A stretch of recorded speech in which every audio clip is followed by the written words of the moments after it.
Oui, parce que nos bacheliers qui sont là, ce sont nos jeunes de vieux habitants, donc c'est la jeunesse de demain, c'est eux qui vont faire le territoire demain matin, donc les accompagner parce que c'est un moment symbolique.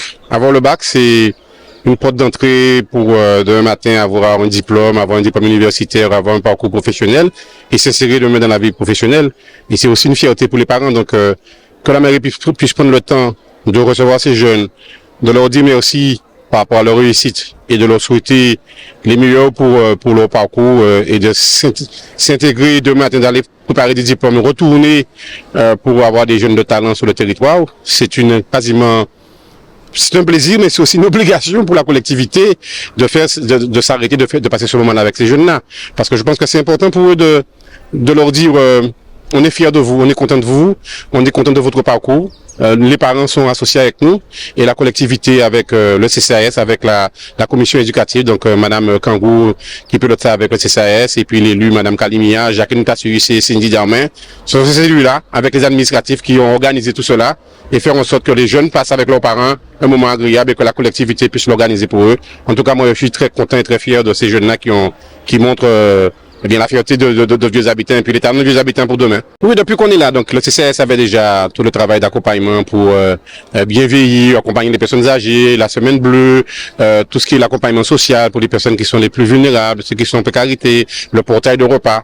Tout cela, on le fait. Après, on a apporté un peu d'innovation sociale, c'est-à-dire de faire en sorte qu'au niveau des jeunes, qu'il y a 3 jeunes au niveau du CCS qui sont là en termes d'écoute sociale et 2 et médiatrices de rue qui sont là pour aller rejoindre des jeunes qui sont dans la rue pour leur tendre la main, parce que ces jeunes-là, eh bien, ils sont des fois en difficulté. C'est pas en les poussant dans le précipice qu'on va gagner le combat, c'est en allant leur tendre la main, leur dire qu'on peut les aider, qu'on peut les accompagner. Et on arrive à avoir des belles réussites, on a eu un très beau témoignage de parents qui a accompagné un jeune qui avait eu un moment difficile et qui s'est remobilisé pour avoir son bac. Mais c'est bien, ça montre bien que quand on leur tend la main, on est en capacité. C'est pas facile, c'est un combat de tous les jours.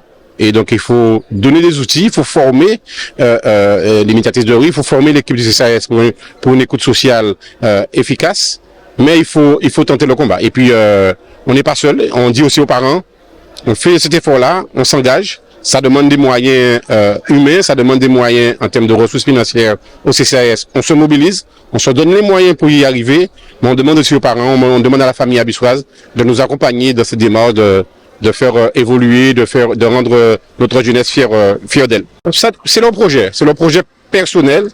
Et il y a ceux qui sont ambitieux, ceux qui ont les outils, les capacités, ceux qui ont une dimension bien, beaucoup de mentions très bien. Il y a ceux qui se destinent à faire prépa, ceux qui se destinent à faire les classes préparatoires, à faire médecine, d'autres qui veulent aller embrasser une filière professionnelle. Chacun a son parcours de vie. Et puis peut-être certains aussi disent, tiens, j'ai ceux qui sont un peu jeunes, ceux qui veulent se donner une année sabbatique. Et nous, on leur dit, ouais, pendant cette année sabbatique, il y a des choses qu'au niveau de la collectivité qu'on peut faire. Le bénévolat existe, les emplois civiques existent et qu'on peut aussi les remobiliser à travers ces dispositifs qu'on peut les accompagner. Mais voilà, donc ces jeunes-là, c'est leur projet. Nous, on est là pour donner le cadre, pour donner le chemin, pour donner la route. Et pour leur avenir en main, le bac, c'est une clé pour aller plus loin. Alors, il y a des partenaires institutionnels. On sait très bien le rôle du conseil départemental au niveau de la vie étudiante, le rôle du conseil régional aussi, plus particulièrement sur la question de la formation professionnelle. Et puis, l'ensemble, de plus en plus, on a des parents qui, il faut faire des emprunts, et donc les banques sont là pour faire des emprunts à des taux très intéressants, et avec un accompagnement, un dispositif mis en place par le conseil régional ou le conseil départemental. Donc, les banques étaient là, et puis aussi la mission locale, d'autres partenaires qui accompagnent nos jeunes, qui accompagnent les étudiants.